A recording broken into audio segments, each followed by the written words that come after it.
After 21 years and countless fan requests, a remastered Diablo 2 is finally here, and it is rightfully called Diablo 2 Resurrected. And for those of you who hold the second entry of the franchise close to your heart, you can expect everything that you know and love from the original game, but with a fresh coat of paint. While Diablo 2 might have gotten a new set of clothes, the essence of the game still remains. The story is exactly as you remembered, but the cutscenes have received an overhaul with modern animations and graphics. It is the most obvious during the opening cutscene when the Wanderer releases demons and set the entire tavern ablaze, which gives it a new life no matter how many times you have seen the cutscene. Only a few characters were available during the beta, and during my short beta time frame, I only managed to play as the Amazonian, who uses a spear, javelin or a bow.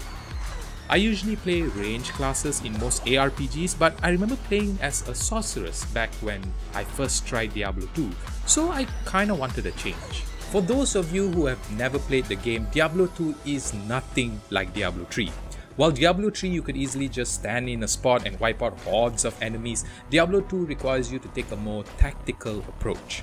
Potions are scarce and you are required to kite the enemies, the process of moving around and repositioning for a more advantageous position, until you can get to a certain level with enough sustainability. It is a nice change for those of you who find Diablo 3 too easy, and myself being one of them. But perhaps the biggest change is the massive improvement on a less condensed UI and clearer elements. Of course, not dissing the past because this game is 20 years old, but they did a great job in making it more welcoming to newer players. But of course, to tie up the feeling of nostalgia with a pretty little bow, you can hit the G key while in-game to travel back 20 years to see how Diablo 2 first looked. It's a very nice feature and I really appreciate it.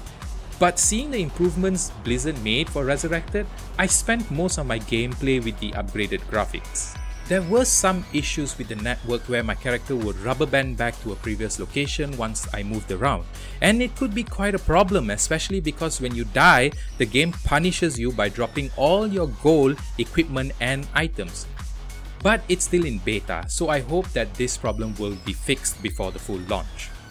Diablo 2 Resurrected is definitely a nostalgia buy for those of you who are die-hard fans of the game.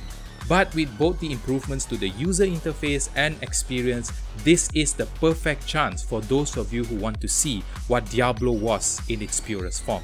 But again, it doesn't really change the formula, so if you have played Diablo 2 back in the day, you already know what to expect. So at the end of the day, it is up to you to decide if the graphical improvements are worth the $40 that they're asking for the game.